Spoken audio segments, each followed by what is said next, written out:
Salutations, my fellow dudes and dudettes, and welcome to, excuse me, I am Sanic007, and welcome to my new Let's Play of Donkey Kong Country for the Super Nintendo.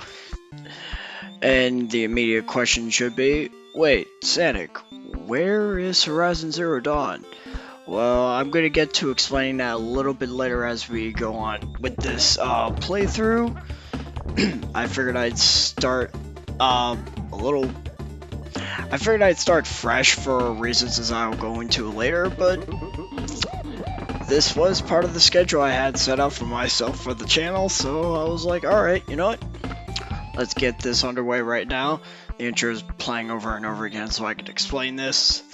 But, yeah, let's jump right into it.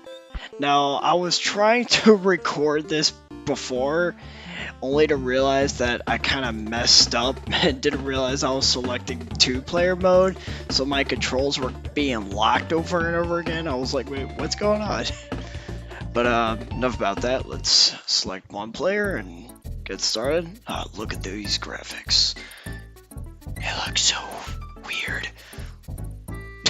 Anyways, let's start with Jungle Hijinks. Now, Donkey Kong Country for the Super Nintendo is a platformer, just like your Super Mario World, your Mega Man, I suppose. I haven't covered Super Mario World yet. And it's also got pre-rendered graphics, which, I'm not gonna lie, they still look pretty good today. They look better than other games with pre-rendered graphics, yeah, if you ask me. And assuming you played the Game Boy version of this, it looks pretty alright on that as well.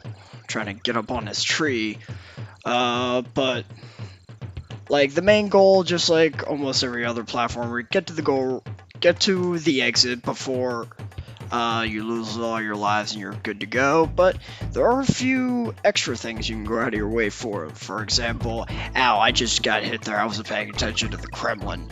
The Kremlins are, wow. First death on the first level. Good job, Santa. Good freaking job. It's the price I pay for doing this live. But as you notice, I picked up the letter K a moment ago. Well, they will spell out the word Kong, getting K-O-N and G respectively. I think this is just like for like saving the I'm not sure if it's for saving the game exactly or if it's for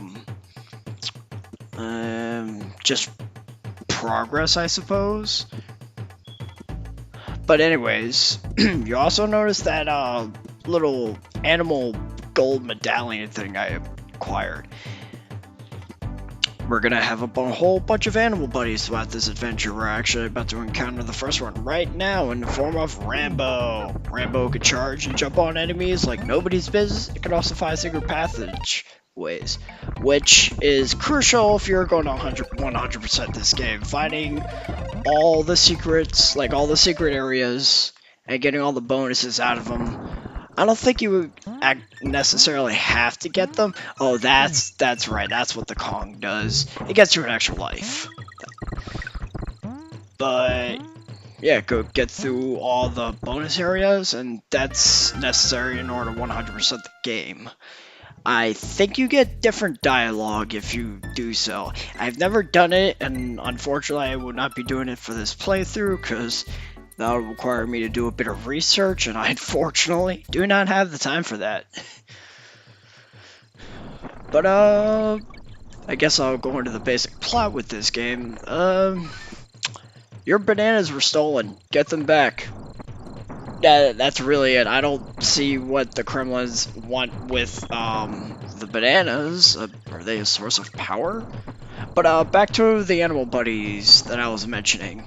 There's going to be a bunch of them you're going to be encountering throughout this game, and there's also going to be those gold, like, jewels that are in the shape of them. Like the Rambo one I acquired earlier, or I think I just acquired it now, I wasn't really paying attention. But if you acquire all 3, you'll enter a minigame based off of that animal buddy where you can collect a bunch of bananas. Get 100, that immediately gets you an extra life. However, the downside to doing those mini games is I believe you get sent back to either a checkpoint or the beginning of the level, whichever. It all depends on how far you get. Now, the interesting thing is, if you die after collecting one of the medals, nothing's stopping you from, like, backtracking and getting that medal again. So, that's a good way to, essentially grind lives, assuming you have to do that. I don't feel like it's necessary for me to do that, because this game isn't particularly hard to complete. It could just become a little tedious as you go along. You'll see that as we go through the levels, but now we've got Reptile Rumble, our first cave level. And might I just say, I love the soundtrack for this game, it's really nice. So we've got Donkey and Diddy Kong. Donkey Kong can jump on those really large kremlins that we saw in the first level. Diddy Kong cannot.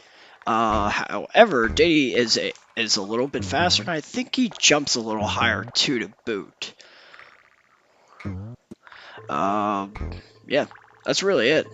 I believe in the continuity, Diddy is considered to be Donkey Kong's cousin, but I'm not. No, I think it's his nephew or something like that. Probably should have done my research on that as well. Get this N. Those bees cannot be killed. You have to watch out for them. Well, by like trivial means, you can't like jump on them and be fine. You have to throw a barrel at them in order to get rid of them. All these enemies have names, and there is a casting that like provides the names by the end of the game, which I think is really cool. I wish other games did that, but sadly this is one of the only games that does do that, as well as the pre-rendered graphics, at least for the Super Nintendo. Alright, now we've got Coral Capes, which also has one of my favorite tracks in this game, Aquatic Ambience. I love this track. So, that Donkey Kong barrel, if I need to get into that now. Oh, by the way, you can't attack while you're in these water, so you're at a greater risk of getting hurt, so be careful of that. But as I was saying, those DK barrels. If both Donkey Kong and Diddy Kong are with you, and you somehow take a hit, the player, the monkey, I guess, primate, we'll go primate. The primate you're currently playing as will be lost, and you'll have to finish the level with the with the one that's on the sidelines. However, if you manage to find one of those DK barrels, you can release your partner. So in the case I lose Diddy, I play as Donkey Kong. But if I find a barrel, I can get Diddy back. No, on guard. Also, you can switch on the fly with the A button, at least in my case, or the select button. I actually found out both buttons work. But anyway, here's our other animal buddy, on guard. He can charge enemies, and it's like the only real way you're gonna defeat enemies in these levels, considering that Donkey Kong and Diddy Kong cannot fight back underwater. Not sure why. I'm pretty sure other characters in the platforming genre are capable of doing that, but whatever.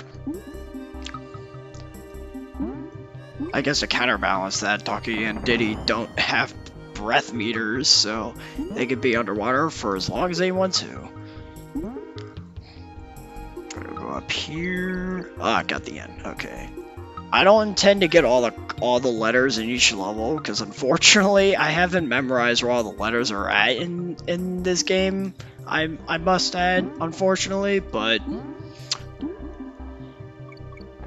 yeah, I just don't know this game as well as other people do. I guess to go in a bit of history with this game and me personally. Back when I was a tad boy, when I had my Super Nintendo, I remember owning 3 games for it. Link to the Past, which I didn't really play much of because I didn't know what the heck I was doing. Super Mario World, and this game. Clearly, I was playing more of these two rather than... Ooh, cool.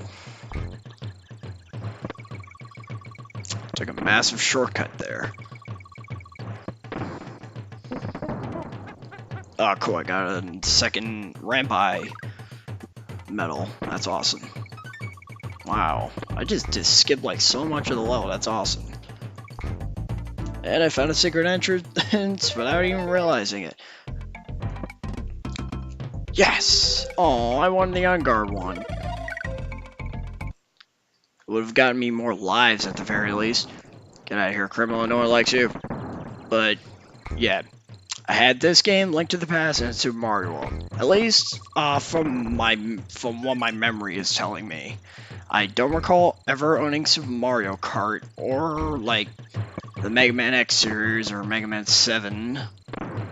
I wish I owned Star Fox back then. I have played it on the Super Nintendo, around that time frame, but it wasn't on my Super Nintendo, I'll say that.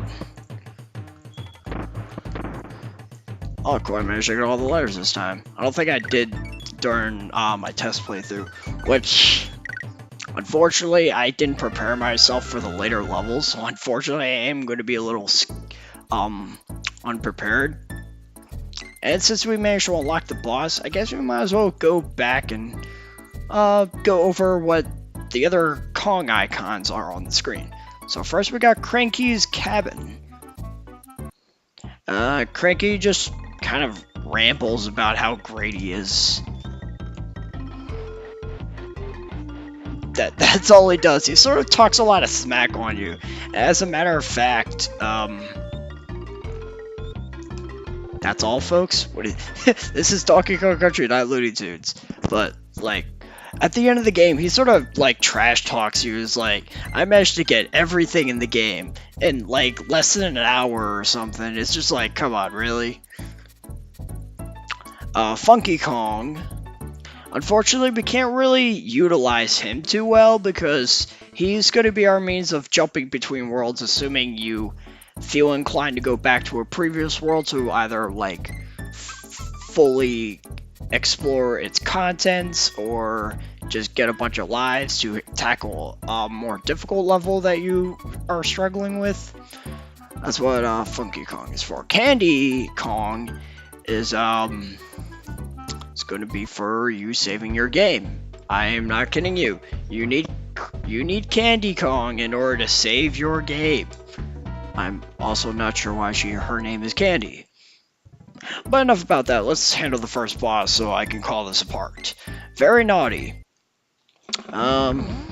He's very lacking in the naughty department. He sort of just jumps around.